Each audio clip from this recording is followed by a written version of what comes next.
Wow. And having this Brady, the Brady Bunch renovations. All right, we are a go. Scott County never looked so good, but here we are, convening the September 1st. I know I say that every time I was reminded of that, but we are here at the September 1st, 2020 Scott County Board of Commissioners. Join me in the pledge. Pledge allegiance To the flag of the United States of America and to the republic for which it stands, one nation, under God, indivisible, with liberty and justice for all. Thank you very much. Here we are once again. Item number 2. Before we get started, we are at full strength. Again, we have Commissioner Ulrich via Skype. So we will once again have Deb lead us through roll call voting. Item number 2, are there any amendments to the agenda? Looking to my left and right, not hearing or seeing any of it, so that will stand as distributed. Item number 3, approving the minutes of the August 18th, 2020 County Board meeting. Are there any changes or updates or corrections? Mr. Chair, I'll move approval of those minutes. Motion? Second. Second. Any discussion? Otherwise, Deb, take it away, please. Commissioner Weckman-Brecky. Aye. Commissioner Wolf. Aye. Commissioner Beard. Aye. Commissioner Beer. Aye. Commissioner Ulrich. Aye. All right, thank you very much. Moving on to item number 4, recognition of interested citizens. This is an opportunity for anybody to come and address the board for whatever reason, and we are all ears. I'm looking through the windows and I'm not seeing anybody, but we do have people at the doors to allow people in, and we, again, always are available through phone and email, and we do answer those. Sometimes I think I surprise people when we answer the phone. In fact, on that note, I'm just going to wait 30 seconds to see if anyone else appears. I got a call last week and answered right away. I don't know who it is. Said he had at that point called 4 commissioners and 3 had answered the phone. So just an FYI that we on the dial that we're there to serve. So That was helipad guy. perhaps yes, that was exactly right. So I'm like, well, that's what we're here to do. Exactly. And he thanked us for answering the phone. That's what we're here to do, and that's what we do. So, not seeing anybody, so we are going to move on to item number 5, which is the consent agenda. These are items that will pass in one motion and have been vetted through staff, which is why we're doing it this way. 5.1, approve amendment number 1 to the School-Linked Mental Health Services Grant 143905 from the Minnesota Department of Human Services. 5.2, adopt resolution number 2020-129, authorizing a second amendment to an agreement with Kimley Horn and Associates for design consultant services for the County Highway 27 reconstruction project in Credit River Township. 5.3, adopt resolution number 2020-130, accepting grant funding and authorizing execution of a grant agreement with the Metropolitan Council for fiscal year 2021, Metropolitan Area Regional Parks Operation and Maintenance Allocation. 5.4, adopt resolution number 2020-131, authorizing submittal of Trunk Highway 169 Highway Projects grant applications to the Minnesota Department of Transportation for considering of funding through the Minnesota Highway Freight Program. 5.5, adopt resolution number 2020-132, awarding the contract to Dunham Associates, Inc. for the commissioning of heating, ventilation, and air conditioning service in the Justice Center, GC1, Government Center 1, and Government Center 2 in the amount of $118,200. 5.6, adopt resolution number 2020-134, authorizing entering into a legal settlement and approving the conveyance of property as part of the settlement for the Trunk Highway 169 and Trunk Highway 41 interchange project located in Jackson and Louisville Townships. 5.7, adopt resolution number 2020-135, authorizing the purchase of communications equipment in the amount of $325,000 using Coronavirus Aid, Relief, and Economic Security, or CARES Act, special revenue. Thank you. 5.8, adopt resolution number 2020-136, approving Coronavirus Aid, Relief, and Economic Security, CARES Act funding to be authorized for use to cover increased costs for expenses including in operating budgets. Thank you. 5.9, adopt resolution number 2020-137, authorizing the purchase of Civic Optimized software in the amount of $35,085 using Coronavirus Aid, Relief, and Economic Security, CARES Act special revenue. And 5.10, approve the request for conditional use permit amendment for indoor commercial recreation facility, bar/restaurant, and outdoor commercial recreation facility, Shakopee Bowl LLC applicant and property owner. in Section 22 of Louisville Township. 5.11, approve payroll processing of personnel actions. Those are the 11 items on consent. Are there any, anything you'd like pulled or changed or comments? Mr. Chair, I'll move approval of the consent agenda. We have a motion. Oh, I'd be happy to second it. We have a second. Any discussion? Not hearing any, we're gonna look to Deb. Commissioner Weckman Brecky. Aye. Commissioner Wolf. Aye. Commissioner Beard. Aye. Commissioner Beer. Aye. Commissioner Ulrich. Aye. All right, consent agenda does pass. I'm just thinking offline here, like maybe we do a board meeting when we're at that Shakopee Bowl and we can just throw some good strikes there. Better balls for me. Not too loud outside or I'll get in trouble. Oh, that could be very entertaining. We can keep ratings up that way we were talking about earlier. There you go. We're gonna move along to 6.1, adopt resolution number 2020-133, authorizing the Government Center 1 Justice Center renovation bid package contract awards for the Government Center campus project. So looking for our, here we go. We are ready for that. I know I talked a little fast and got through consent pretty quick.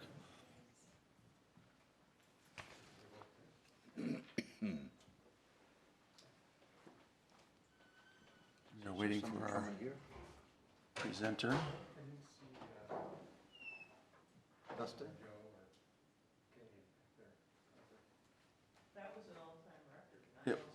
It was pretty fast. It's pretty fast. Like I was on a roll there, really moving fast. Come on now, I was through it by See, this guy does have a, yeah, he does, 9:03 and 14 seconds. he's got a switch to prod me through, but we better check the tape on that and see who holds that record What on. I don't.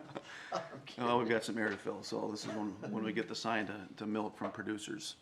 There are no producers, but. Want to do the committee report at all?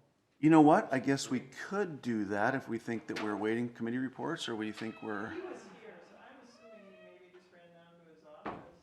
but I appreciate that willingness to kind of keep it moving there. Did we find it? Tracy's trying to track him down. Yeah, there was a gentleman in a yellow vest who came in with me. That was Kraus Anderson, yeah. Yeah, said he was gonna talk to the board this morning. Is Kraus going to talk to them?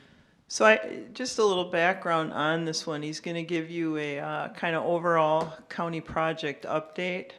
And then the resolution itself is to ask for the approval of entering into the work for the Government Center East, this building, and then the Justice Center. But I think he's giving you the overall project update to this point, so. All right, well, we will wait for, All right. there we go, look at that, nice. Good I morning. look down, I look up, and boom, the masked man is here. Thank you. Mr. Chair, Commissioners, again, good morning. So, yeah, appreciate the opportunity to come in and kind of give a quick overview on, I guess, the overall project as well as the RBA that we have into the board this month for the renovations projects. So, just a quick review on, I guess, the overall RBA. So the renovations to the existing government center, the Justice Center. So we are looking to get approval on the resolution for those two projects, and we're totaling $10,299,615 for the overall contracts spread across the various work scopes for those two buildings. So that kind of, as you'll see in the RBA, each one of those work scopes has the different options that go along with each. So base bid and then the alternates 1 through 3 for each of those. So just a quick overview on, I guess, the two projects. We'll kind of get into that here. So some notable items. We'll start out, I guess, kind of jump back to Central Shop and the new building, and then we'll talk a little bit more about the renovations again. Some notable items that we just wanted to highlight. The Central Shop, the goal obviously was to provide adequate storage for the tow plows and the plow trucks themselves. So that project has been completed as of March of this year. So they're using the building. It's working very well to date. So One of the key things again with that was allowing for increased efficiency and response time to the changing weather, along with being able to have those vehicles stored inside. So any additional questions on the central shop, I guess? I know we've talked about that one a little bit already in the past. So the new building, the goal obviously there to provide a overall better experience for the public by bringing together a wide variety of departments that work closely with each other. So as you've seen, I guess the new building's coming along very well. The building's completely enclosed, and we're kind of working our way from the top down, third floor down. So our new service model, again, providing the public with a more efficient experience. This is being achieved by having a central HHS customer service area, along with the mental health center having their own customer service area as well. So that'll really consolidate and move the public to those specific locations. It'll make it more clear when they come onto the campus, and improve the efficiencies across the board. So again, allowing for future growth is obviously one of the key things and goals of the project as well. So we have that also built into not only the new building, but into the other spaces as well. So jumping back to the topic of the renovations. So specifically in this building, I think it's notable to talk about the HVAC upgrade in this building. So it's a big chunk of the project and what's going into this building itself. So improving the overall air quality, making sure that it's a consistent temperature across the board. It's been one of those things that's kind of been a sticking point for staff. So that's one of the key things. So we're building out the entire third floor, enabling staff from the planning, public works, transportation side of the house more so to move over to this building on the third floor. And again, create a more efficient service model for those that they're working with on the various other floors and within the building. First floor build out. So again, that goal in mind of making that efficient service model, meeting the needs of the public, to include the anchor center. So basically on the first floor from one end of the building to the other, reworking that whole service model, funneling everybody in from the public to those specific locations that they need to get to in order to get the services they're looking for when they come to the building. So should be a huge improvement to the way things operate here in this building. Mr. Chairman, the Anchor Center is out at the Workforce Center now, if I understand? That is correct. And that's used mostly evenings and so on by other community groups or specific groups that have some connection to our HHS work, if I'm not mistaken. Correct. Yes. So this building will be open then during those times for those purposes as well? That is correct. Yep. So yes, down on the east end of this building, there will be a separate entrance, and they'll have their own vestibule where if they have members from the public that come in, they can sit there, wait, and then they'll be allowed to get into that space. So as they have it staffed. Okay. Yep. All right. Thanks. So I don't think, Commissioner, it's used so much by other groups of the public. Our mental health staff actually do operate and take care of it and allow people in and out. It's really allows those folks a place to go, work on some skills, working with others in the community, like our staff and other people. So it's a huge mental health benefit. And right now it is so small and so confined, there isn't adequate space. So they're going to take over, if you remember, part of the kind of that community development area there where that entry is, and they will have a much better space for working on some of their skills and entering back into some of the societal things that they need to work on. So this will be on the first level, east end, not the lower level where the correct. delivery doors are. No, that's what I want to make sure. It's on the first level. We're reconfiguring that whole first kind of floor there, not the basement. The basement has very little work being done on it. Okay, thanks. Okay. So when we look at the Justice Center renovation / courthouse, so a couple things to note there. The new courtroom's on the first and third floor, and then the space for the additional courtroom in the future. So the way we have things configured currently in the design, we'll be building out that one courtroom on the first floor and the third floor. Jury assembly will be located on the 3rd floor next to the new courtroom that'll be going in. In the future, that jury assembly room could be moved down to the 1st floor next to the new courtroom on the 1st floor, and then a new additional 4th or courtroom, I guess, within the project could be built out on the 3rd floor in that existing jury assembly space in the future. So lots of different moving parts there, but I think we've accounted for all the needs, and I think we'll be in good shape. Inmate holding cell area, that was one big change. We moved that from the Justice Center down to the lower level of the new building. So that'll be right off of the tunnel in the basement on the west end. So easy access coming off of the tunnel as they transfer inmates over, and then a quick transfer from that location to the Justice Center in the secure elevator, bringing them up to the courts. So I think a lot of thought and time and planning went into making sure that that was all aligned with the Sheriff's Office, public defenders, court administration, and everybody else that's involved in those daily tasks. So good things coming out of that. And then of course the long-term savings with the different options that we looked at. Staffing was one of the big things that was kind of talked about on numerous occasions, making sure that we're creating those efficiencies where we don't have to add staff. So that was well thought out, again, from all different parties. So just to reiterate, all of those items moving forward, like the judges are still anxious to get the courtroom across the street, and Luke has gone through with all the inmate transfer. That's all, I know you just said it, but I just Yep. wanted to, that's all looking, it has been well thought out, and there's Yes. gonna be a huge labor savings of walking people to and fro. It sounds simple, but it's a lot of moving parts and a lot of high-end labor, so just wanna make sure that that's still good. Yep, absolutely.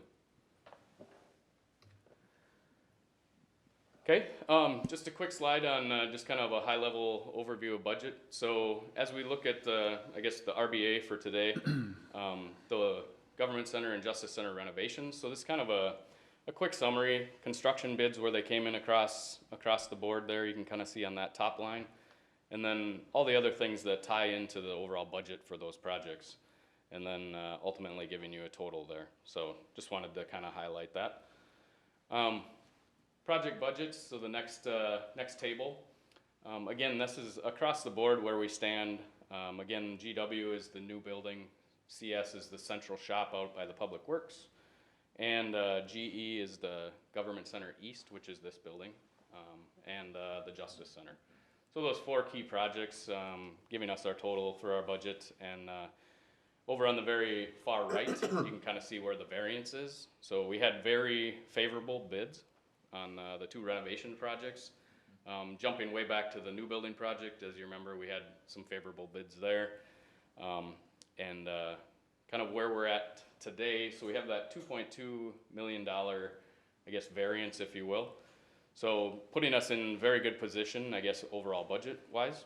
So better than we had anticipated, so that's a good thing.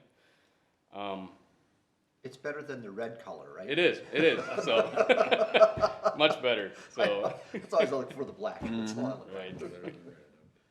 So looking down to the last table there, so contingency, again, you can kind of see the percentage of what we have remaining as far as contingency across all of the projects. Of course, the renovations haven't got started yet, so they're holding at 100. So any questions on, I guess, overall budget?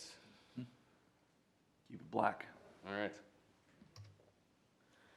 Okay, and then I just put together 2 quick slides, more a very high level. So completion of the renovations and the new building. So this kind of ties into a little bit of the staff moves that we'll see happen. As you look at the kind of the top there, GW new building, from the 3rd floor to the lower level, that's kind of how you'll see in 2021 where we'll have that phased move. So starting with that 3rd floor again, where they're currently painting, and that'll be the first floor to be moved into. So on down from that first part of March into the first week of April is what we're shooting for right now.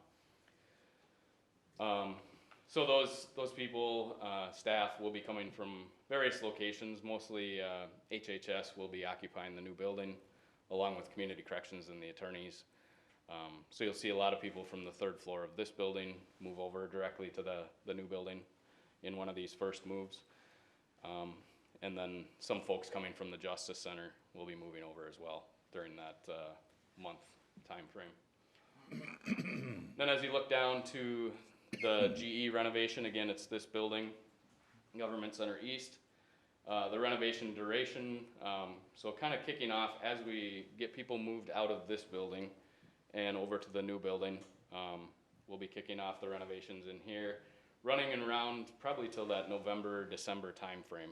Again, depending on how quickly we get people moved out and get started on this building, it'll hopefully wrap up by the end of the year, 2021. Justice Center renovation, again, that one will kick off a little bit later than this existing Government Center renovation, but kind of a rolling schedule for the contractors. As they start demoing here, they'll move over, start demoing in the Justice Center, and it'll kind of have that, excuse me, that rolling schedule throughout construction. And then kind of wrapping up is what we're shooting for the Justice Center is that February, March timeframe. I think we can probably improve on that and hopefully get closer to maybe that January, February timeframe for the Justice Center. Again, it'll lag behind a little bit because we're starting here and contractors will finish up in the Justice Center. So any questions on schedule? I would just say, like rolling with the Rona hasn't really impacted schedules at all, has it, to date? I don't think so, no. Yeah. No. I mean, has it?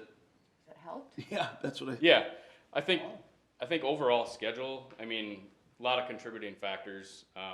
We've had extremely good weather over the last winter, Yep. which helped us get ahead of schedule. I think we've been at a point where, contractors have kind of been, okay, can I jump to the next thing? They're waiting in line to kind of keep things rolling. So I think we've been on a good trend in terms of schedule. So it's helped us out a lot. It's good.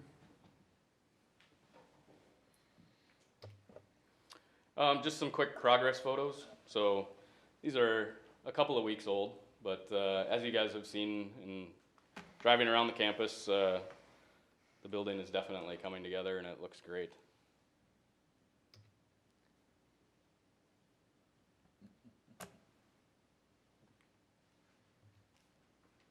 So the new Atwood entrance.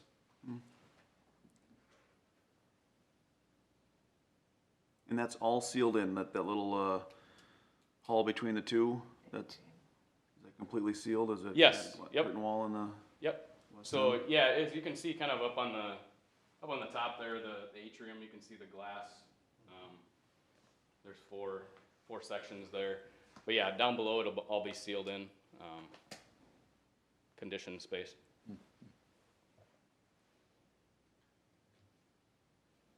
And then our future parking lot out there, where the Carl Sanderson job trailer is. How many parking spots was that gonna be? I don't recall It off the doesn't matter, it's not. top of my head. I don't know if you guys remember how many. No? 40. I see. So yeah, so the new parking lot and then the overall reconstruction of 4th Avenue. So working very closely with the city to make sure we've got everything lined out there and targeting here the get some of that parking lot work done here yet this year, as well as the 4th Avenue. Will there be on-street parking in front of the new building there on 4th? Yeah, there will be to a certain distance down. So the 4th Avenue entrance at the kind of the joint of the existing government center and the new, there'll be a space there where obviously Kinda there'll like be there is now, yeah. set back a little ways to allow for sight lines and whatnot. But yeah, there'll be, I was thinking diagonal parking would be pretty handy in there for people running in and out. right? Just a thought. Yep. Okay. Yeah, I don't know if the street would be I don't wide know if enough the for that. city will allow that. Yeah. So yeah, if you kind of reference 5th Avenue, quite a bit wider there for diagonal parking, but yeah. Plus, that was a bit of a sticking point, wasn't it, back in the early days, working with the city and figuring out parking and? Yes. The good old days. Yes, so we went back and forth a little bit and talked in length about the number of spots that we would be able to provide, based on the number of people that were coming to the campus. did a traffic study, all the different things that went into that, so that we could come up with an accurate number of parking spots and make sure that it met all the needs. Because the main entrance is still gonna be more on the west end for people coming in for tabs or what have you, so that parking, this surface lot where we demolition, demo that building, that's just not necessarily for quick in and outs, ideally, or is it? Could be. Yeah, Could be. I think it could be, depending on, I think it'll be that first time when somebody comes to the new building and sees the new layout of the campus, and then their next visit, they're gonna determine if they go to that lot, if they go to the back lot, if they go to the far west lot, depending on what services they need. So, So- so staff won't be allowed where the demo or behind the building, right? That's Right. for people, because they're only gonna come in at that link or the Atwood entrance. Right. And so staff parking will be towards the west or the church lot, west of the church. Right, so moving forward, it'll be better than the little horseshoe that we had originally for the people in and out. Correct. Yep. Yeah, More spots. yeah. Yep.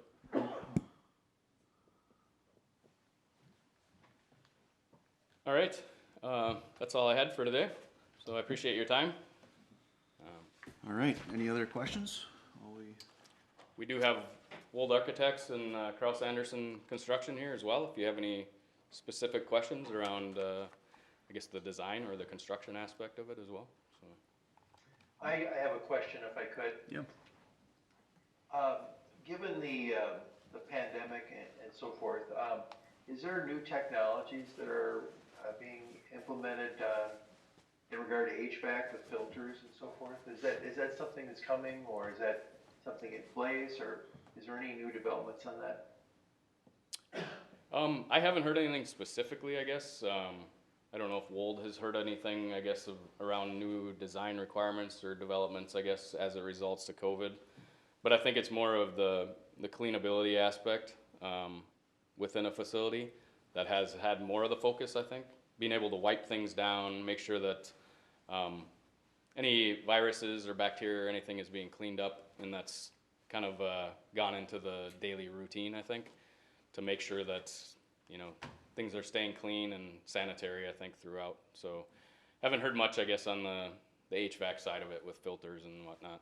I think maybe there's more to come on that as we kind of get further along within the COVID stuff, but. Well, was there some, I thought there was some mention of at least looking at that early on. Well, not early, I mean, not that early on, but not that long ago, just like, is there something that, so we don't have to possibly retrofit, but then was there also some things on fixtures, different handles, different Yes. access, not necessarily access control, but different instead of the typical, Correct. some of those things are factored in? Yes, so when it comes to like kitchenettes, bathrooms, all those are all touchless faucets. So we did consider some of those aspects where people are frequenting, I guess, those areas the most. So if you go to the restroom, you go into the kitchenette or the lunchroom areas, those are all touchless faucets. So that was one thing that we did incorporate into the project to try to mitigate, again, people touching handles and that kind of thing. So all of the restroom, the toilets and everything are all touchless as well. So. And from a technology we went wireless, right? So people, I eventually think, won't have even assigned cubes in offices, right? Probably it's going to be more come and go. So people are wireless, and we don't have to have people plugging in. And when we move people, they don't have to go through all that rigmarole of changing their stations and things like that from a technology standpoint. So there's some of that built into it as well.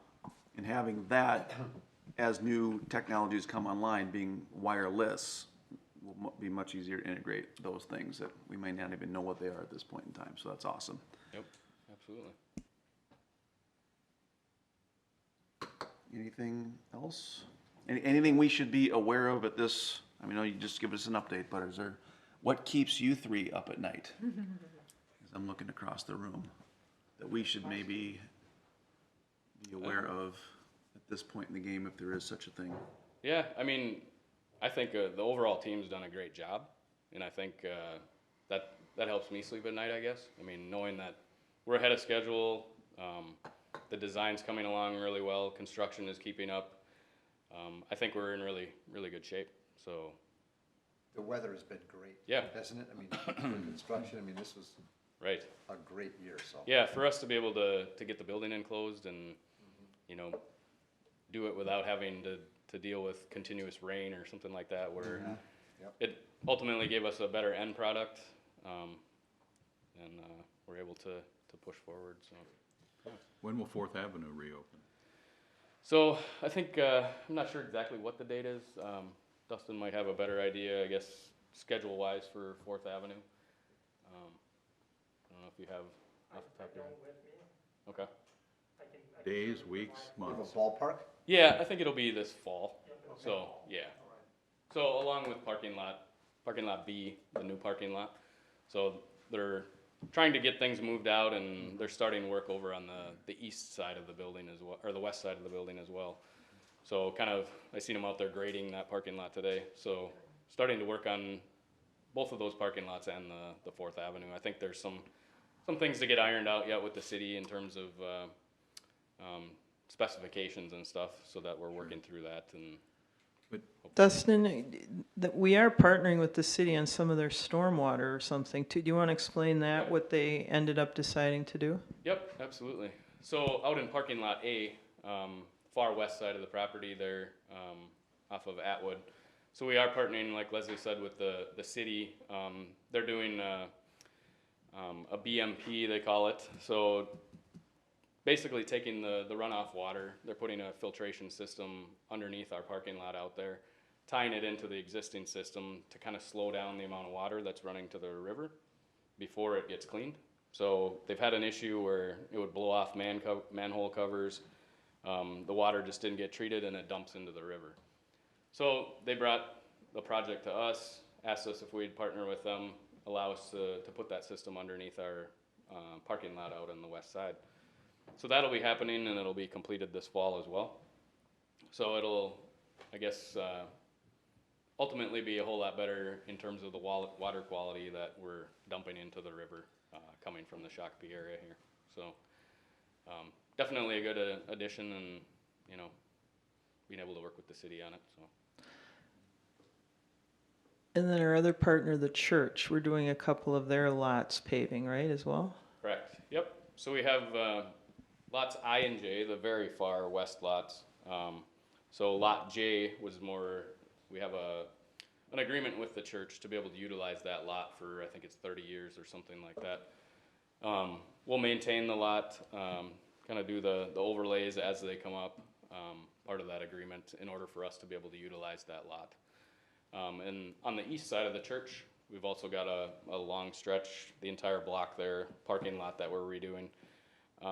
Again, for the church, you can kind of see it at the bottom of this picture here where the cars are parked.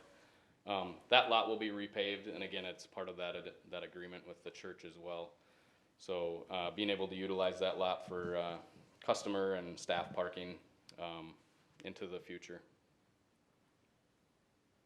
And then we've also, I think one of the other things to note there's an alley between, I guess, within the church block. You don't see it on these photos, but we're repaving that section of alleyway between the church and I think some of the housing that's on there, on that block. So. Anything else? Keep it up. The gentleman in the back want to say something, or? Come on up. Come on, step up. Yeah. Thank you, Commissioners. I just wanted to follow up on the Atwood construction turnover date. I was just able to check here, and we're shooting for the first week of October for that right now. Month, Good. That'd be nice. a month, Thank you. October. All right. Sounds good. Thank you. All right. Well, reading asked to adopt resolution number 2020-133. I will move it. Second. Motion, we have a second. Is there any discussion? Please, please, please, please, please guard that block number. I mean, not with your life, but, you know. If you wanted to make it be bigger than Yeah. 2.25 million, that would be great. Like 5 or 6 million? Thank you. We have a motion. We have a second. For discussion, so Deb, please take it away. Commissioner Wetman-Brecky. Aye. Commissioner Wolf. Aye. Commissioner Beard. Aye. Commissioner Beer. Aye. Commissioner Ulrich. Aye. Thank you very much. Appreciate it. Moving on to item number 7, committee reports. I'm gonna look down to my right. Commissioner Weckman-Brecky, please. Thank you. Our last meeting was August 18th. After that meeting, we did have a workshop. Also that afternoon, I went over to South St. Paul where there was a celebration of the 100-year anniversary of the 19th Amendment, allowing women to vote. If you don't know, the first women in the country to vote voted in South St. Paul on a municipal water bond. So gathered with other elected officials over there, some of my Dakota County Commissioner counterparts, city council members, mayors, Congresswoman Angie Craig, some of our friends from the state legislature, just to celebrate that historic moment of those women. And the granddaughter of one of the first women to vote was there to speak. So that was a fun event and commemoration. On August 19th, had the Scott County Historical Society board meeting. Scott County Historical Society has really worked hard to be relevant and get out to people during this time. Their research library is open, but they're also doing research for folks who are, looking for information on their Scott County relatives and ancestors. Trying to make sure that they're also helping and in line to help teachers who are working, getting back to school this fall, either in person or remotely, with history type activities and ideas. So really trying to play a role in not just past life, but current and future life. So good to see. August 20th, I had my meeting with some of the leaders from Beacon and about their Prairie Point housing project in Shakopee. They will be coming to this board and asking for a capital contribution. I think things are moving along. Things did go well with the city and the permitting and getting those types of things. So I'm sure we'll have further discussion on that. Also on August 20th, I was able to attend I missed the first part due to a different conflict of the Scott County Library Board of Trustees meeting. Was good for our advisory board members to hear just, the reopening of the libraries, how that's went, how we've continued curbside pickup, which is being used quite a bit, where some of our other metro counties, once they started opening up limited hours, they stopped the curbside pickup.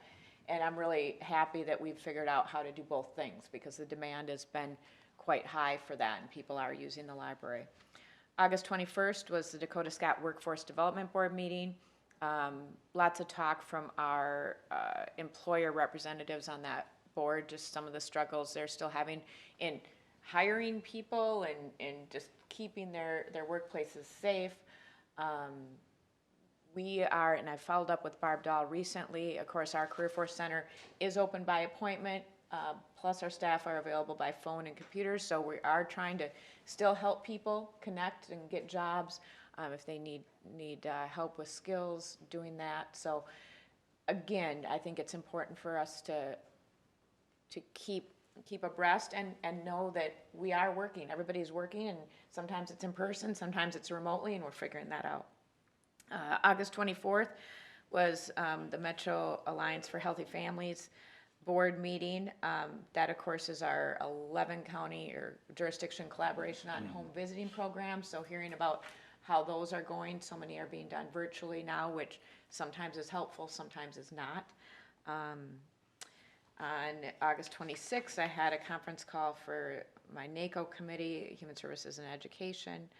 August 27th was fun. The 169 Corridor Coalition, Scott County, worked with Congresswoman Angie Craig, and we were down in Jordan. We started out at the training facility and then went down to the 282-169 intersection, talked about the need for that work done there for that project. Kevin Burkhart from Prior Lake, who's chair of the coalition right now, really did a great job facilitating that meeting. Tony was there to talk about safety concerns, Sand Creek Township was there, Deb Anderson from By the Yard was there. So I think it really gave the congresswoman a good flavor of course, the mayor of Jordan was there, why that project's important, not just to Scott County, but the state. Our friend Vance from Blue Earth County was also there to talk about how important that project is to southern Minnesota. So, Can so I- good meeting. yes, Yeah. I had a meeting with some Dakota County list work, whatever, with Craig and Dean Phillips a year or so ago about that same intersection. And 169 and 282, right? Mm-hmm. And nothing's happened since, so is anything gonna happen this Well, time, or? our bill grant submitted, so I guess that's what we're waiting to hear. And, you know, she's saying she's gonna support it. I think politically, we all know it's a bigger group and horse trading for better The water terms. hole is getting smaller. Yeah, so we've applied that applications for 25 million. The whole project's about 48.5 million, I think. And we're very frank. She said to us, what happens if you don't get this bill grant? And all of us were there, said, well, it doesn't happen yet. Until it's a project that isn't a Scott County project. It's really a regional, it's a huge project for the whole state. And until there's that investment from the federal government, I don't think it's gonna happen. So we were very clear, and it was, you know, I think we all said at the same time, it won't happen. We need that commitment. And then, and MnDOT was there also, you know, they obviously said it's not happening. And if I can just add, Mr. Chair, so last time, when we took some pictures, I don't know, I saw Lisa Fries here. We were both out there, and the startling thing was all the crucifixes that were in some of those, corners from all the people who have unfortunately died there. So it's not just a mobility moving stuff, it's safety. It's a big safety. It's a big safety issue, a big Yes. mobility issue. And I think what's maybe changed since that last meeting is, the city and the stakeholders of the city have agreed on that design. They have a preliminary design. There's been some work. So I know the progress has been slow, and we'd all like it to go faster, but I think there has been progress. I think the fact that the city, the township, the county, the state were all there on the same page, frankly, for this project, I think that's been a 20-year effort in coming, and now solidly on the same page. And just as a side note, the 13 and 21 that we cut the ribbon for here a couple months, that was about It was 20 years too. years, so. So if you go back, the 169 IRC study wasn't adopted until 2003 by most of the communities. So within 17 years, if you look at what's been accomplished on there by the leadership really of Scott County in a lot of ways, it is pretty much amazing. Belle Plaine signal's gone, 69, 41, an overpass at 14, Pioneer Trail, Anderson Lakes, 494. So when you look at it in that ways, what's been done with no funding. When this started, there was some money to study Belle Plaine and some money to study Jordan. And it took that long for Jordan to come to an agreement with MnDOT on what they wanted to do there. And you put it in perspective, it has really been amazing what's been done in that corridor over 17 years. That's a big transformation. It is a huge transformation. Yep. And so you should be really proud.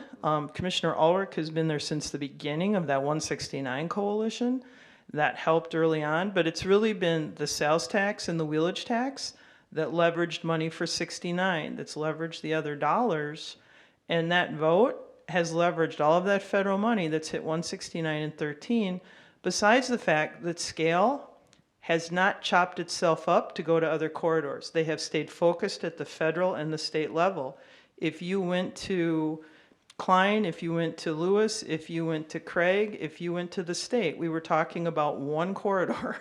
We weren't jumping around. And so focus, focus, focus is the other thing. It's been on getting that done. And so really in that time span, that is a huge transformation.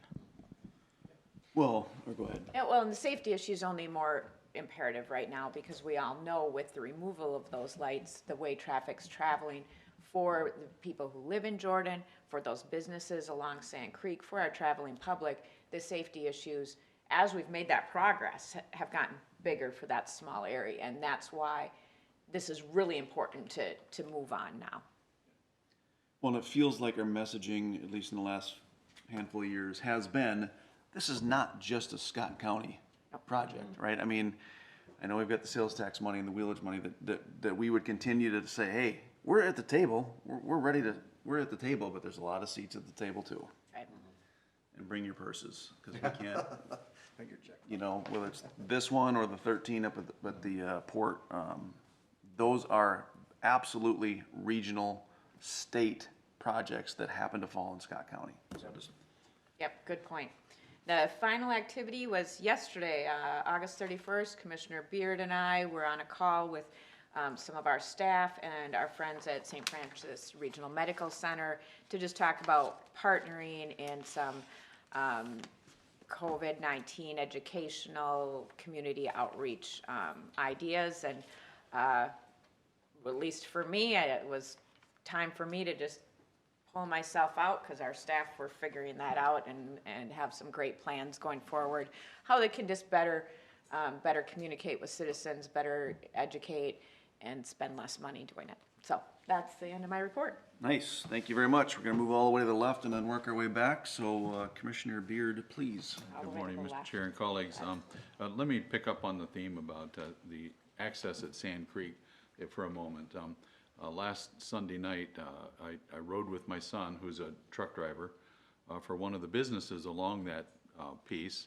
And we went down and turned to the north side of the highway, went in there and did some truck service work, some paperwork, and then brought his semi back out on a Sunday night, mind you, when traffic is ostensibly lighter.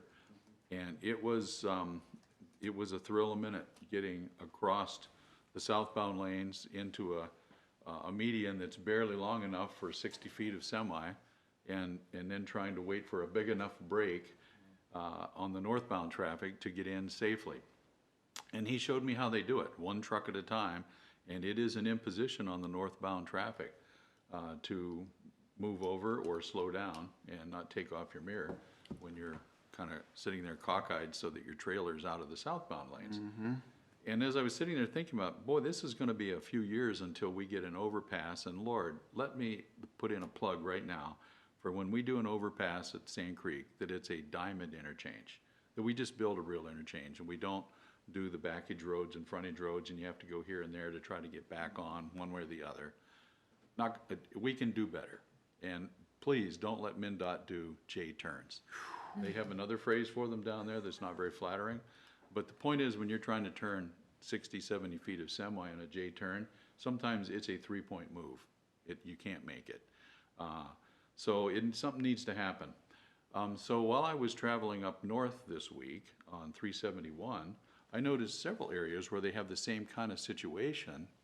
And what they'll do is they'll put inside acceleration lanes for someone who might make it across for instance, coming out of Sand Creek on the north side, that industrial park, a truck coming into the median actually has an acceleration lane that might be up to 2,000 feet long to get up to speed and trying to blend with traffic and make things quite a bit safer than pulling out and stopping, than trying to get through 13 gears to get up to 60, 65 miles an hour.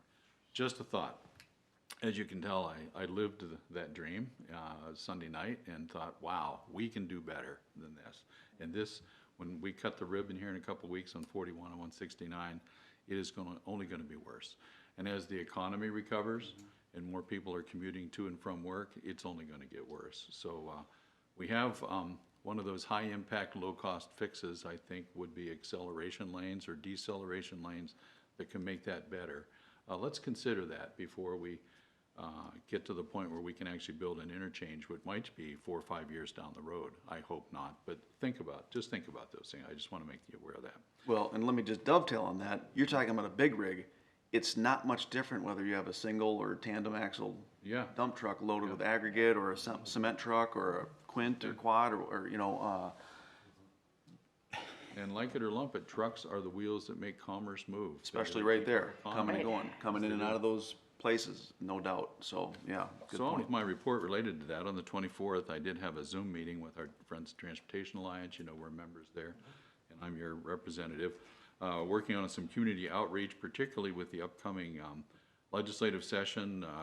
all waiting to see how the voters react and who they send over there and to be in charge.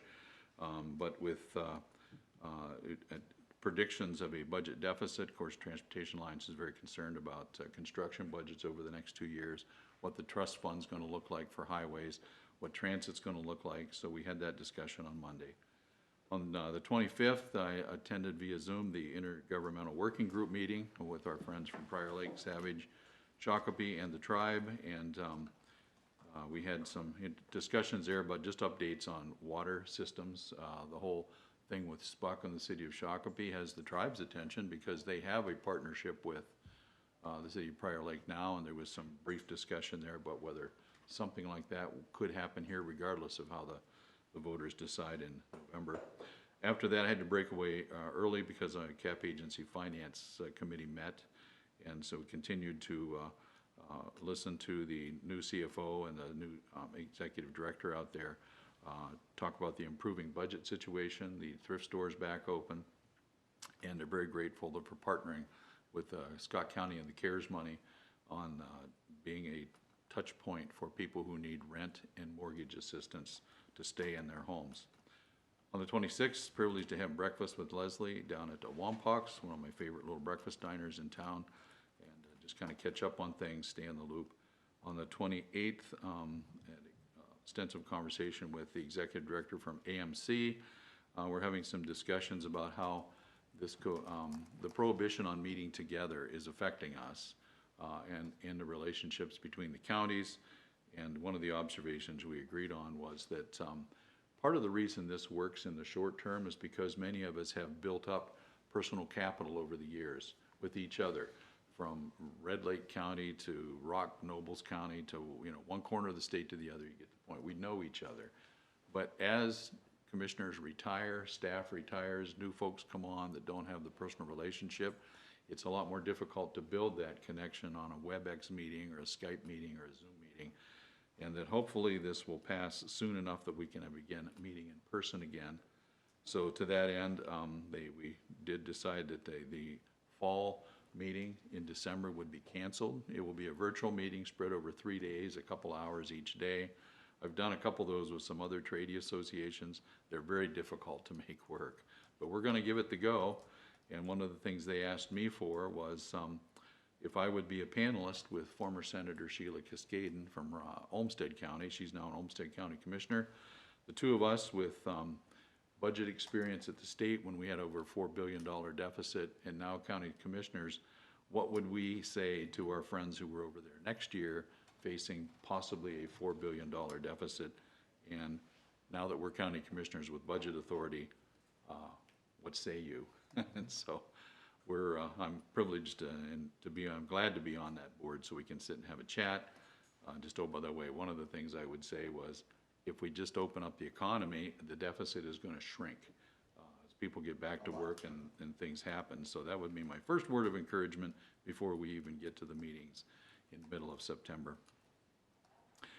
Then, of course, as Commissioner Brecky pointed out, meetings yesterday with our friends at St. Francis and Public Health. And what I heard mostly was, there's a couple things. We can talk about community health, but their business is off so far because of the pandemic and the immediate shutdown to try to protect the hospitals from the surge that we were fearing, that now that the surge didn't materialize and things are we're trying to normalize things in the healthcare industry, which is a business, to be clear, and there's nothing wrong with that, not at all. But people are putting off their hips, their knees, their elbows, their heart procedures and things like that. And how do we help people realize that hospitals are open for business, and please take care of yourselves and take advantage of the outstanding health care that we have here. So I mostly listened to the conversation, and it was good to hear our staff and their staff interacting. Mr. Chairman, I think that's all I want to talk about today. All right, thank you very much. Let's move to Commissioner Ulrich. Okay, I have 4 meetings to report on. I'm only going to go in detail on one of them. 18th, CDA board meeting. 19th, the Transportation Advisory Board. 25th, the chair, vice chair. And the final one I'm going to make some extensive comments on. It's the Minnesota Valley Transit Authority board meeting. I mentioned in a prior meeting that the Met Council, Metro Transit wants to take over the Red Line, which is about 25% of MBTA's weekday hours, the service on that line. It goes right through the heart of MBTA's operations. It would greatly affect Schmidt and Sons, that carry out that contract and provide the service through MBTA, and so there would be lots of lost jobs as related to that. So a letter of concern has gone to the Met Council and Metro Transit. I copied you, all the commissioners, and Leslie and Lisa on that letter. I sent that this morning so you can see that letter, but it's a big deal. And so there's lots of concern. They want to take over the service and then use MBTA's, like their Apple Valley Transit Station. I'm sure they'll want to use that, and I don't know. There is a concern from Suburban Transit Association that the Met Council and Metro Transit may be trying to force the opt-outs out of operation and take it over. There's been that concern, and I was a little skeptical of that concern. I'm less skeptical of the concern now. Another thing at the board meeting, the MBTA received a $2.8 million grant for Burnsville Bus Garage renovation. That's kind of a big win for them. One thing related to the Red Line and the opt-out situation, there was a executive order by Governor Walz to establish a blue ribbon commission or committee on Metropolitan Council structure and services, and that sounds all good. And this order came out, and they'd already selected all the members on the committee, and I think there was pretty good diversity of opinions and perspectives on that committee. So I kind of applaud what we put on the committee. I think there's good different perspectives on that committee, so that's good. That's a positive. The goal of that committee, there's 3 goals, and I'm concerned about the third goal, and it goes back to the Red Line, it goes back to MBTA, it goes to opt-outs. But the first goal is to look at the elected versus appointed Metropolitan Council members. Should they be elected? Should they be appointed? Let's look at that. That's the first goal. The next one is the Metropolitan Council's role as the MPO, the planning organization for our region, and identify and evaluate the ways this federal designation may complement or conflict with the council's responsibilities under Minnesota law. That's also good. We felt for many, many years that the Met Council is not in compliance with federal law. There's no grandfathering clause that allows them to operate as they do. And so we believe for a long time that they need to restructure in a different way because they're out of compliance. So that's a good goal. The third one is the one I'm concerned about. Third goal of this commission or committee is to evaluate the effectiveness of the delivery of regional transit service. So that's also generally good, but if the end goal behind that is to eliminate the opt-outs, that is not good. The opt-outs have provided valuable service far beyond what we would receive had we been under just the Metro Transit, and also the opt-outs provide a good place to pilot projects, to do things a little differently, try things on a smaller scale, and so the opt-outs have really served the region well.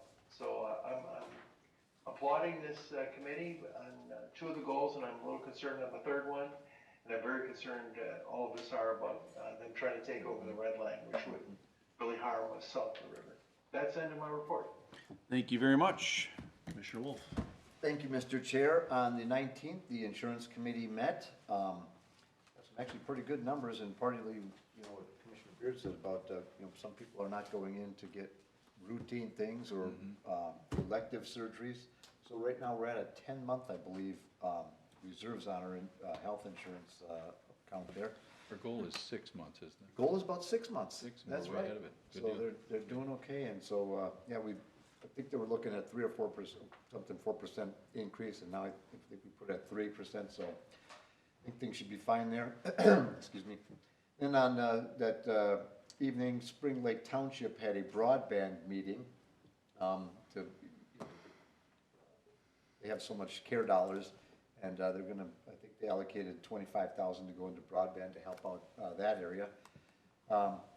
And on the 20th, I had a meeting with Cedar Lake Township Chair about the broadband in their area, and a few concerns they're getting from some residents, and I think it's gonna be a great thing. I think by the time this is done, a lot of people that don't have broadband out there are gonna have it, and it's not gonna just be a weak signal that's gonna take you an hour to download a picture. I think it's gonna be pretty good. You know, not like the old days where it just came little lines at a time. You know, where you could barely play Pong. Anyhow. Right now, people are saying, what? Yeah, so anyhow, Pong.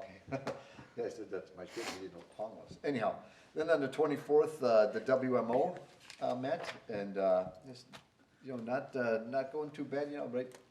This year, as we mentioned earlier, the weather's been pretty good. We haven't had the big rains that we've had in the past years, or where it's been horribly wet. And I went to the Casey farm yesterday and got some corn, and it's a little dry, but it's a lot better than, you know, 20 acres of ponds out in their field, so it's been a good year that way. So mosquito control met on the 26th. You know, I think up until Sunday when it cooled down, the mosquitoes were getting pretty harsh, and they'll start getting better now. Then planning and zoning, I met with them that day also on the helipad that's I think you guys might know about, or you're going to hear about. In Cedar Lake Township, it's down in planning and zoning. A resident applied for a permit to have a helipad in Cedar Lake Township, and so the planning and zoning is actually working with them on conditions for that use. And there's a few residents who are not happy about a helicopter pad coming. It's not just a small helicopter. I haven't seen it yet, so. But that's coming up here, and it'll be at planning and zoning on the 14th of September, barring something happening. It was gonna be last October, and they pulled the application. On the 27th, met with the administrator, also had the Vermilion River Joint Power Organization, talked about the budget. We're gonna keep things the same, or maybe a little less. And then Elko New Market had their twice monthly meeting that night, and all's going good there. The roundabout out there on 291 is done. I was out there, and it works very well. So that is the end of my, a lot of calls on the helipad and broadband, and that's about it. But that's my report. Thank you. Thank you very much. And that helipad, the little bit I know it's coming this way. That's now on a new piece of dirt, right? It's Yes. in a new A adjoining piece. Adjoining that, the applicant purchased that piece that is in a different zone. Right. That would make The it zoning's okay to different. Yeah. have, yes. All right. Mr. Chairman, I should add, I was at the mosquito control Zoom meeting as well. I'm sorry I forgot that. Yeah, keep up the work there. You think the weather's gonna make it a little more palatable for those? Oh, yeah, it's, yeah. Because there was actually a good streak. I was gonna give you guys some credit there. Yeah. And then you said it was kind of brutal, but it's been an enjoyable couple of months there. All right, my report on the 18th, well, we all had the Credit River workshop after our board meeting, as they look to, which reminds me, as I say, there's look to incorporate as a city. We were going to give our letter of approval as they were asking, based on feedback that they're immediate adjacent. Have we gotten that? And maybe I missed it. I'm looking at Leslie here. Just received a letter from their attorney yesterday, I Okay, believe. okay. So we're gonna go through that with Brad, and then we'll bring the item forward. Got it. Yeah, I knew we weren't dragging our heels. I just wanted to, made me think of it. If I don't say it now, I might forget. On the 19th, at a White House call where Secretary Mnuchin was talking about some of the next round, what that could look like. You know, we don't know. I certainly don't know, and we don't know what they're fighting, of course, as they have been on what the next round of stimulus may look like. On the 20th, joined via Skype a number of staff as we look at sort of the scene and other communication platforms for the county and what that may or may not look like. So it was, I think, a good dialogue looking at what different counties do, and just having different partners there. It wasn't just staff, about how they communicate. And, you know, we're all have our little silo on how we communicate, and just looked like there were some great opportunities to partner. But we need to look at our use policies. Lisa Koner kind of jumped in with how we share information. So obviously we will definitely do that. But are there better ways to reach more people with information that needs to be distributed? On the 25th, we had our chair vice chair meeting, and on the was it the same 25th? I checked the date, maybe it was the 28th. I had an IWG via Zoom.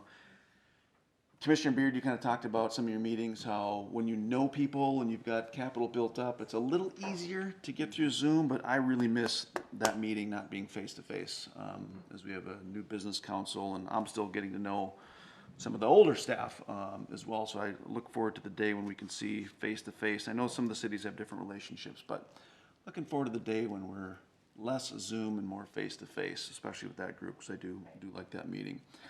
That will conclude my report. I'm going to look to Leslie for our county administrator update.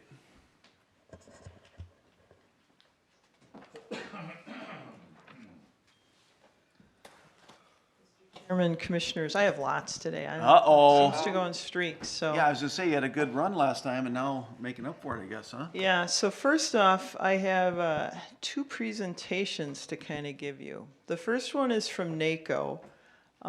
It is for their 50th year of giving out innovation awards. Our Readmobile received one.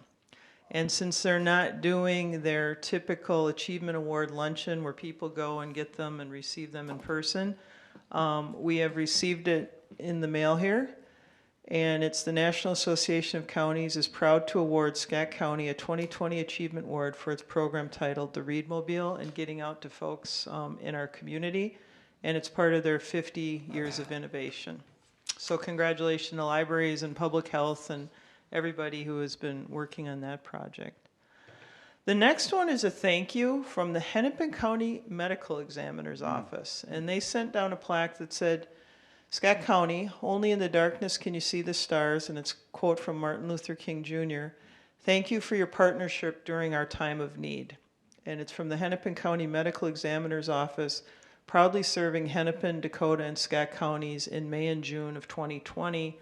I think when they went through some tough times down there, one where they were operating and some of the work that was done there. And I know how much David Huff has called and talked about, we'll talk a little bit about in our workshop, the appreciation for the strong partnership Scott County has had with the medical examiner. So you have 2 plaques now to hang up back there in your plaque gallery. So next up is wanted to give you a quick update on our CARES Fund for the business grants that you provided, about $5.5 million towards small businesses and farmers, and then included also daycares in there. That closed officially last, I think Thursday it was. We had 158 daycare providers apply. And so they actually were going to open that up for a little longer time period. There's about 138 that didn't respond, and we were going to reach out and make sure they were aware of it. We had about 284 businesses apply. And actually, right after it closed, according to Stacy, we had a couple other businesses step forward and say, hey, we just found out about this. So we opened the application process up again. Stacy notified the chambers and they put it out there. Anybody that applied after that date will put on a waiting list because we're finding out what the actual asks were now for each of these businesses. Now the due diligence of going through them and had they received other funding and what are they asking for the funds for. And if there is additional funding available, then we would start to go through that waiting list of businesses as well. So there actually was a pretty big interest from the business community. I was on a Metro County Administrator call last week, and I believe Matt Smith said they had like 2,000 in Dakota, and 1,600 had received no other funds. And I think Washington said they had like 380. So between our daycare and our businesses, we were pushing about the same number as Washington County. So the housing, I believe Chris and Jen were finishing up the agreements with the CDA and CAP. If you remember, the CDA is going to administer the mortgage program and the CAP agency is going to administer the rental assistance program. And so those should go live here either by the end of this week or early next week at the latest. So that's an update on those 2 programs. I did, just from Cindy, and I want to make sure I get it, because Commissioner Wolf was mentioning broadband. The buildings for the stadium Wi-Fi, most of them already have a low-cost solution, except Mobile Manor, it appears, potentially. And so there probably won't be very much of our CARES funding going towards that stadium solution, as they've been working at other ways to get that so that those places can have that E-rate. Comcast, Mediacom, and BevCom have committed to solutions in the other identified buildings, which would align with what the county was looking to accomplish, where they can use the E-rates then through the school to accomplish it for those families. So we're probably not going to be using much CARES in that area, which would cover some of the shortfall we were looking at with the broadband and what we had allocated. So I think we're actually going to be okay in that area as well as we continue to push for those solutions. The next one up is, I think you've probably, like us, been inundated with these requests for drop boxes for absentee ballots. I think as Cindy told you at a recent meeting, we have like 90,000 registered voters now. And I think we've already had a request for 17,000 absentee ballots for the general election. We figure we'll be up over 20,000 here sometime in early September. So we do have a solution. We are going to have staff trained and located at the 4 cities, Shakopee, Savage, Jordan, and Prior Lake, where they're actually doing the walk-up absentee ballot. We will have somebody there to collect them. They will be able to check that the ballot is filled out and is done appropriately, so we don't get it back here and have to have a problem with the ballot. In the cities of Elko, Newmarket, Belle Plaine, and New Prague, where the absentee balloting walk-up is going out at the Public Works, we'll actually use the libraries. And so we will get out the communication, but we will have staff from 8 to 4:30 in all of the cities, except Jordan, it'll be 8 to 5, where we will actually collect if people want to walk up an absentee ballot instead of mailing it. We will be there to collect it. Drop boxes are not what we want. We're probably going to have to even look at how we're administering these ones here because we can't secure them. And we need to make sure the integrity of the election is strong. And so we will have staff there. They will also be open the 4 Saturdays before the election out at Public Works for people to either vote or to drop off their absentee ballots. So I think we've come up with a good solution. They will be brought back here. You know, they'll have their own little lockbox they put them in. They will come back here. And then until we do the absentee voting counting. So I think we have a good solution for folks that will work for them. And, Let's- and when that publicity is ready to go out, please share it with us, because I know I've been getting calls on that. And I think it's just really important that we have tools to help answer those questions and get that out. Yes, Thank you. we will do that. So when you, Leslie, said checking the ballots to make sure they're correct, are they gonna actually put them into a machine, or? No, we can't count all of them, but they can look and make sure that they had a witness, right? If they needed a witness, and are they dropping it off or is somebody dropping it off for them? So there's a series of steps they go through to make sure that it's filled out appropriately. The ballot is filled out appropriately? Is that what we're talking Absentee. The ballot. the absentee portion of it, yes. Not if they voted for the right person, though. Well, no, I'm just. Yeah, no. They can make sure In that, person, if you put 2 circles on for like president, it'll kick it back out saying you did something wrong, and then they'll spoil that ballot and you go get a new one, so they won't have that option. not until, 14 days before I think they can actually insert them in, yep. But they can make sure, because if somebody needed a witness and they didn't have that, we'd have to reject that ballot and things like that. They can check those types of things. Leslie? Yeah, you there, Cindy? Yeah, well, the other thing that we look at is if on their application, remember, they have to put their personal identification stuff on their application. So when they come and they drop off their ballot, if they just put it in a drop box, there's no validation that the information on the outside of the signature envelope matches what their application says. In many cases, those have to get rejected, and then we have to start the process all over with that voter and remail them a whole new set of documents. What we want to do is eliminate or at least not eliminate, but probably greatly reduce the amount of rejected absentees that we get in, either through the drop-off location, of course, and just the mail-in way, the mail-in process. So when a voter comes up to a drop-off location, all those judges, trained judges, will have a computer, and they will bring up their information, and they will validate that if that voter used their SSN, or if they use their driver's license, that those numbers match, that the voter has signed the area, and if it's a non-registered voter, there is a witness requirement, and if they have not had it witnessed, then that election judge can have that voter present their identification and witness their signature. Good. Based upon their DL. Thank you. So those are the types of things that we want to do at the drop-off locations to try to mitigate some of the rejections that we currently get each year. But we're not going to check that they voted for you, Commissioner Wolf. If the voter if the voter voted for double presidency, that's too bad. Their vote just won't count for that race. Right. Their ballot will count, and the ballot will count for every race where they have voted correctly. But of course, we will not have any idea whose ballot that is, because when we open signature envelopes, the yellow envelopes are just put to the side, and we open all the signature envelopes first. That way we have no idea what ballot goes with what voter. They won't know either that their vote didn't count. We won't know whose vote didn't count. It'll just be an overvote for that race. But the rest of their ballot, as long as they didn't overvote, will count. Unlike the state primary, where if you cross over, your ballot is canceled. So, anyway. Yeah, so it's the technical part they check on the envelope. We good? All right. So moving on, there's some calendar things coming up. September 10th at 1 o'clock, we have the joint meeting with the Three Rivers Board. You will see that meeting information come from Three Rivers.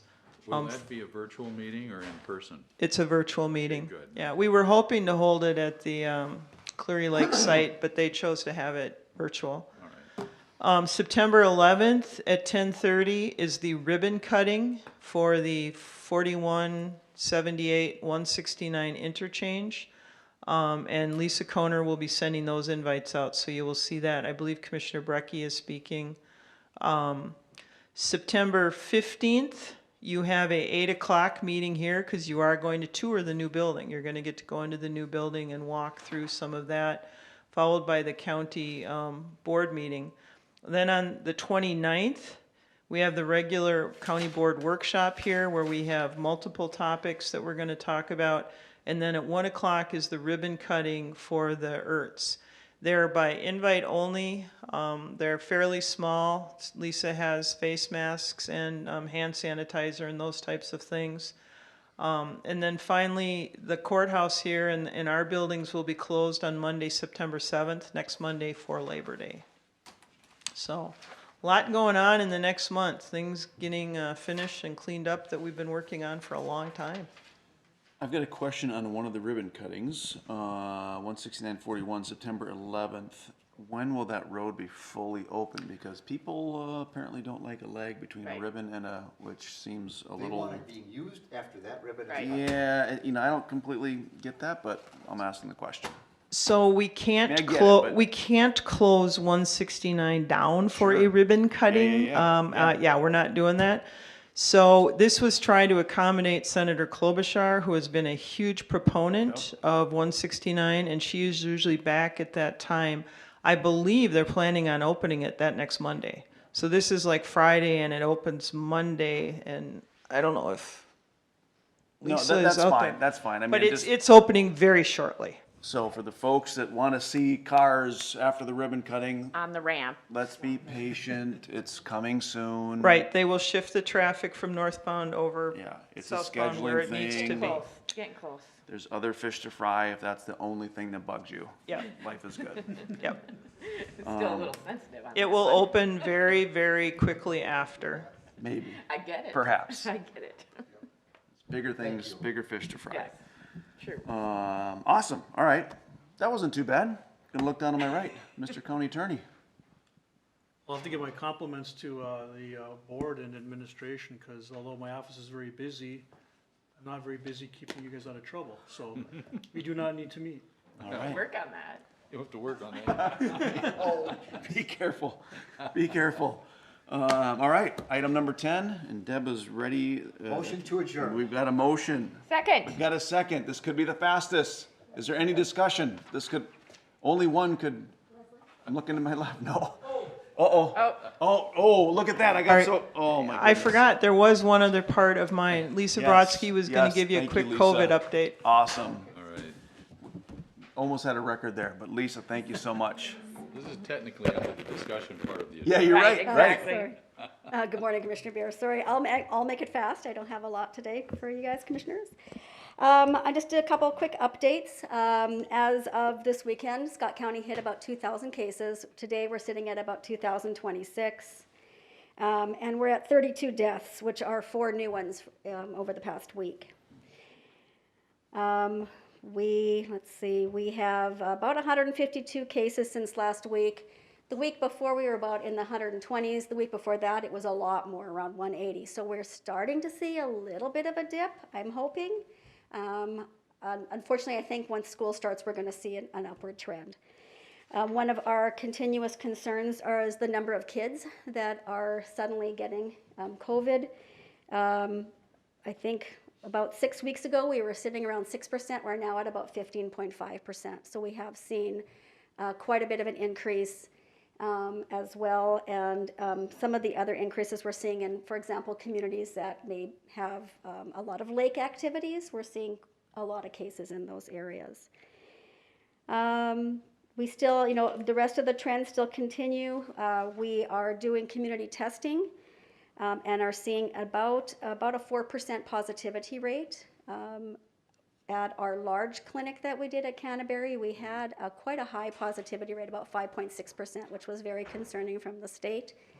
That actually has dropped a little bit, and overall we're at about a 3.5% rate. Since July 24th, we did 1,557 COVID tests, and we just had one clinic yesterday at St. John's, and I think this weekend or Thursday, we have another clinic. So we did do 4 clinics last week. That was quite a task. We're only going to do 2, I think, per week from now on. But we did one at Esperanza. So there's been some events. We're really trying to go to where people are at already to make it very convenient for them. So we're doing about two events per week moving forward. And we'll be doing this testing at least until around December. Mr. Chairman, Beard. Lisa, there was quite the story late last week that the Minnesota Vikings test their players pretty consistently. And they had like 9 of them show up positive, coaches and players. Then a couple days later, the lab sent it back, oops, my bad. Turns out they were negative after all. Have we gotten any of those kind of responses from our labs that are handling our tests, or do we use the same laboratory, or do we even check? Once we get the positive, are we moving on? So I can talk about what we're doing. We are working in partnership with Minnesota Department of Health and Mayo Labs. We get the tests directly from them. They pick them up at each clinic and take it right to their lab, and we actually getting results very quickly. I have not had one oops like that where they responded back to us and said, I'm sorry, we were incorrect. We also have seen a couple people go and get a second test, and their tests have been matching. So as far as I know, we have not had any like that. But they're supposed to be fairly accurate. I'm not sure what's going to happen in the future with the saliva test, because all of our teachers in the county are going to be having access to the saliva test. I'm not sure which one is more accurate, but we maybe in the future we might see some of those, but I'm not quite sure how that's going to play out. Okay, well, we'll stay tuned. Thank you. Thank you. So on the testing, what are we using specific tests on all of our drive-ups, drive-throughs? Correct. That's the nasal or whatever it is? And again, Mayo is giving us not the one that goes all the way up, but the one that goes partially up, and we're able to do 2 and up, age 2 and up. Oh, wow. And what is the lag time on those? Most of generally? them, most of them come back within 24 hours, good. 1 to 2 days, but they could be up to 5, 6 days. And It the depends. ones that you had, was it 3 or 4 you said last week?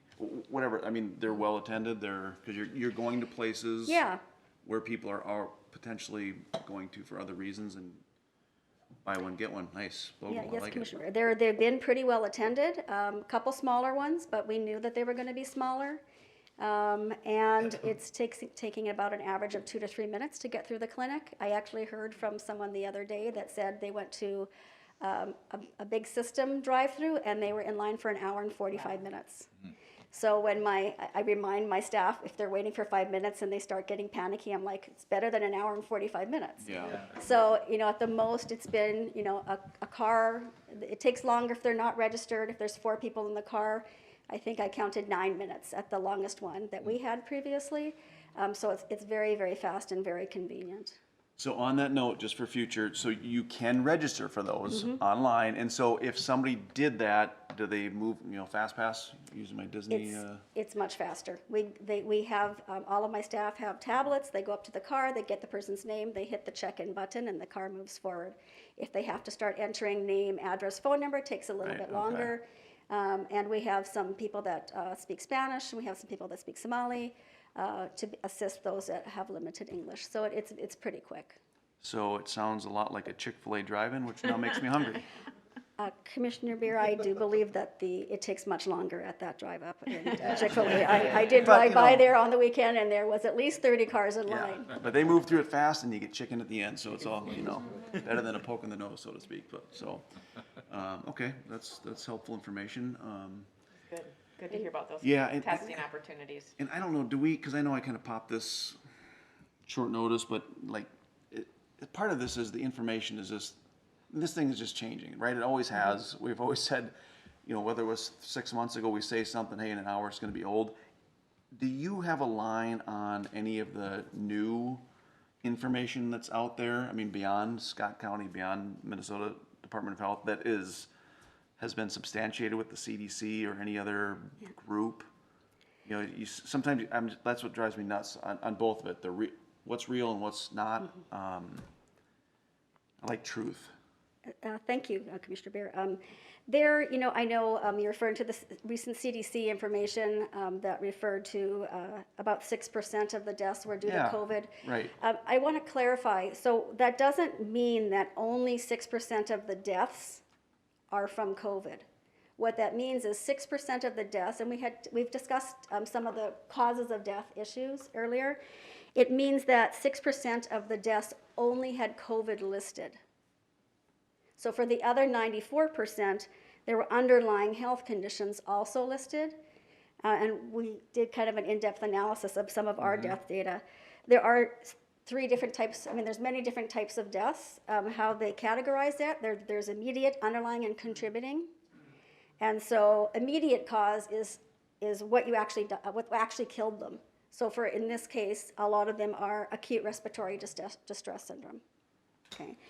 An underlying cause is what made them more at risk for severe illness and death. So it's listed as probably COVID in this case, or pneumonia caused by COVID. And then there's that contributing factor of what makes it worse. And what makes it worse, that contributing factor could be asthma, COPD, diabetes. So the CDC death, the 6% that they were referring to was those that only had COVID listed on their death certificate. The other 94% could have had COPD and the pneumonia and COVID. So COVID in these cases is really the trigger, or what leads to that cascade that would not have happened unless they had gotten COVID. Does that make sense? Yeah, it's helpful. It just, trying to be a place where we're trying to give the best information that we don't have any input with the CDC, but you see these things flooding across, it's like, golly, where's what's true and what's not true. So that's why I just thought if there was something you could shed some light on to try to, be we always want to try to put out the best information that we have, the truth that we have and that we believe in. Nothing but the facts, going back to the old school TV, but So that's why I just wanted to get that out there. The other question I had with the CDC, this is maybe a couple weeks old, where I think it was the head of the CDC talked about, well, this fall could be terrible. But I think the context was flu intermingled with COVID, not necessarily the Rona was going to be crazy this fall, but just dealing with that. Is that a fair assessment? I believe it is. Okay. Part of the issue is that normally going into flu season, we have a lot of hospital beds open. And right now, they're being watched very carefully. We're really low on ICU beds. We're low on other beds because there's so many people in the hospital. I think our last count statewide, we had 306 people hospitalized as of today and 131 in ICU. So normally going into the flu season, that number is very low, and right now it's high. So hopefully, it may possibly likely overwhelm our hospital system, but we also have those alternate care sites in place. We have other plans just in case that does happen, so hopefully it won't. So when you said 306 hospitalized and how many, 131 in ICU. Give us some context. So 306, is it? Throughout. Plus 131? No, as of the, Total. So just correct. 306 are hospitalized. Of the 306, 131 are in ICU. Right. Okay. Have been. So normally going Are right into, now. Are right now. Is that current? Context, how many beds and how many ICU beds? I could get that information for you. I Right. don't have that right handy. I know it's almost 2,000 ICU beds in the entire state. yeah. So it's actually a fraction of what, just by the way. So it's just like 6% and, Again, So we context watch is it important carefully. here when we're Right. dealing with the public, please. That's important. Yep. Well, and that's kind of, why I wanted to have Lisa here is, even the CDC says things that, this is a point, we all know that words matter, and what you say, on a little snippet can be, you just gotta be careful. That's why I wanted to just try to get some truth out there. Yep. So, are there any other questions? I feel like Minnesota has way less than 2,000 ICU beds. I want to say it's like 265 or 243. That's what I'm finding right now. It's, I think it's in the couple hundreds for ICU beds. I could get that information for it's you gotta be- later today. yeah, okay. Yeah, that's Pretty what sure I'm, there was a comma in the number, but. it's yeah, been- that's what I'm showing here. Okay. Well, and that's the whole goofy thing with this Rona Right. is that it's been comments on comments on comments Right. based on very shifting information in the sense that we're learning new things, not shifting that it's somehow shady, but that's what leads to a lot of consternation, at least for me, is, we want something concrete, and we know we don't live in a concrete Yeah. when it comes to that. And that may have been Metro too, because I think they do Metro and outstate. So that's really good. We should have that in our mind whenever we see that number of how many there are. I mean, it's a very good point. And so just clarification, there's 131 as of today in our Yes. county that are currently in ICU or have been? No, this is State. state State, data. okay, State today, data. okay, then, Commissioner Brecky, wasn't it if we started to approach 200, they had to start to set up the auxiliary ICU beds? I thought it was like Yeah. 11 to 1,200 because they have them for other types of surgeries and things that are going on. Yeah. And as they started to approach 200, I thought that's when they'd have to set up. We never really got over like 180 or so, whatever it was at that one point, but they were starting to approach it earlier this year. Yep, I'm thinking it's 1,400 the state has. Yeah, that sounds about right. Yep. And that we've in the last couple of months added. So maybe yeah. we're Oh, at yeah. 2,000 now. Where they're splitting and making Yeah. new.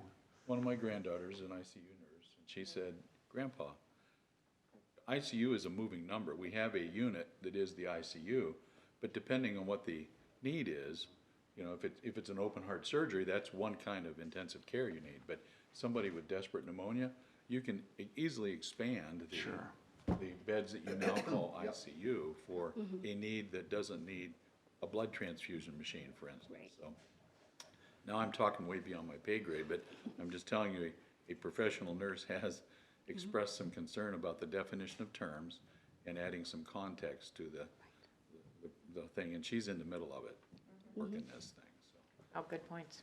So I think I have one last question. Sure. And it's about the good old fashioned flu. Remember those days? When it Good was old just the fashioned flu.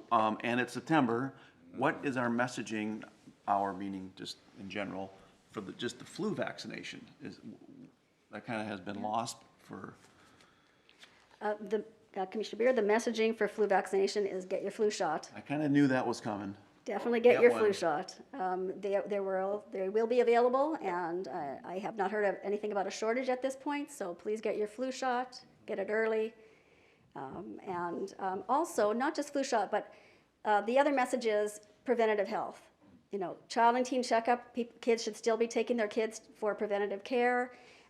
Don't put off your regular scheduled colonoscopy, et cetera, all of those preventative things, because those are still happening. People are still having health issues. We heard from the hospital yesterday that ER is down with heart attacks and strokes, and their concern is that people are getting chest pain and are afraid to go to the hospital. So the message is make sure you take care of those preventative things and attend and do your medical appointments. Speaking of that, and in the context thing that we've been talking about, Lisa, in July, you gave us a fascinating set of numbers that about total deaths from all causes in the state of Minnesota last year until like about July 17th, I think was count. In the same numbers this year, we were actually down. Fewer people are dying. Can you update those numbers for us? It would just be fascinating. It is might help interesting. some of the fear that's out there that, oh Lord, everybody's dying, there's a pandemic going on. I don't want to get ahead of where you were, but I remember those numbers in July kind of like set us all back on our heels, like, whoa, what's going on here? Thank you, Commissioner Beer. I'm certainly happy to update those. Thank you, that would be. Mr. Chair and Lisa, I wonder if we tested 100 people from 6 or 10 different regions of this country and found how many of them will have it or or have already had it, you know, if they found out they had the antibodies, how many do we think actually everyone in this room could have had it and we don't even know? Could that be true? Commissioner Wolf, I don't know the answer to that. Could it be true, yes or no? Okay. The only All answer things is are yes. It possibly could be true. No, we don't really know. I think once the antibody testing is perfected, we will know those answers when it's widely available of how many people had it. We do know that more people than are listed have had it, because not everybody goes to get tested, not everybody needs to go get treatment. It's just like the flu. Because of the thousands that have had it here in Scott County, how many of them were, you Actually said sick. 305 were hospital, right? no, that was the, That's statewide. Yeah. Oh, statewide, Commissioner okay. Wolf. So out of our 2,026 cases, of those, 147 needed hospitalization. So not everybody gets tested, not everybody gets hospitalized. And it's just like the like flu. You can 7% have the flu hospitalized, yep. and stay home and do self-care. Right. I've had the flu a couple times. One time I had it, I was fine. I got hospitalized one time. Hard to know. And my one that I treated myself at home is not recorded. I didn't contact a doctor. I did self-care. But the one when I did get hospitalized and almost died did get recorded. So Mr. Chairman, under further discussion of the adjournment, yep. See, I knew it would be you. On that I note- knew it would be that guy. I just did get a note from Jake who gave some helpful, he said current non-surge ICU is 1,222 beds in the state of Minnesota. There are 2,182 that can be ready in 72 hours. Okay. With just a shift in said. Those are the numbers I think we had floating around in our alleged minds. Thank you, Jake, for the, actually pinning down a number. Appreciate Thank it you. very much. Yes. yes, thank you very much, So Commissioner I'm Beard, for speaking reading in favor those. of the motion to adjourn, by the way. Well, you know, in an attempt to try to get some clarification, I think we probably muddied the waters more than we, on this side. We're always glad to hear from Lisa. Yeah, for sure. And yeah, thanks for, you know, Giving us being, some context and. yeah, I know because we're just clamoring for information and you get to be the one at the podium, so Well, thank you and for. thank you for Yeah, the inviting me, messenger. Commissioner Beer. As I say, the information will change probably Oh, tomorrow, oh. but Sure will. it's very difficult to navigate. We get new guidance daily from the state, and it changes constantly. I think it's very frustrating for our constituents. Oh, We have people in our county that are trying to plan events, and it's constantly changing, and they have to write a plan, and the next day after they write a plan, oh, here's some new guidance, your plan needs to look like this now. So we're just trying to help them navigate this in such a rapidly changing environment. Yep, there's no doubt about that. And I do have to add, thank you, Lisa, for working with our businesses and people planning events. I know I've sent several to you and had to remind people, it's that you're not the police. You're helping them be open, stay in business, have those plans. And that's our goal. And I've told many people that is kind of the direction of the board. If we can be open and operating, we want to be, and Lisa can help you get to that point. So, thank you. Thank you. Awesome, thank you very much. It's nice Thank to know the science is settled, I guess. Exactly. So until such time, people can be kind to one another. I don't care what side of the fence you're on. Be kind to one another. Golly. That's right. All right, so that is the discussion. So we've had discussion, we have a motion, we have a second, lots of discussion. We gotta wake Deb back up because we put her in a little coma there for a while. So, all right, take us away for adjournment, please. Commissioner Weckman-Brecky. Aye. Excuse me, Commissioner Wolf. Aye. Commissioner Beard. Aye. Commissioner Beer. Aye. Commissioner Ulrich. Aye. All right, we are gonna adjourn, and after this, we're going to have a workshop setting to receive information on the following: a building capital update, cost and funding, including the law enforcement center and medical examiner's facility, a proposed 2021 budget, and a proposed 2021 capital improvement program. With that, we are adjourned.